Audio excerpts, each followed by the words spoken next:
Wikang yaman ng bawat pangkat. Ginawa ko naman ang lahat. Di pa rin ba ako sapat? Wikang Pilipino. Wikang Pilipino, luwalhatiin. Di ko kayang aminin na sasaktan ako sa tuwing sa iba siya nakatingin.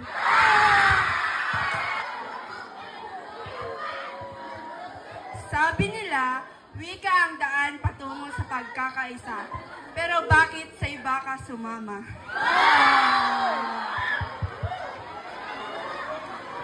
Wikang Pilipino, sariling atin. Ikaw kaya, kailan ka magiging akin?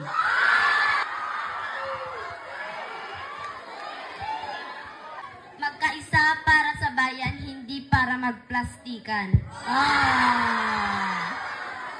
Pahalagahan ang sariling wika, hindi yung ex mong pinili lang iba.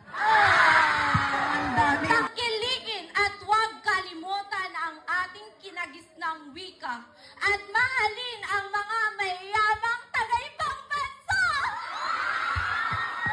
Grabe siya.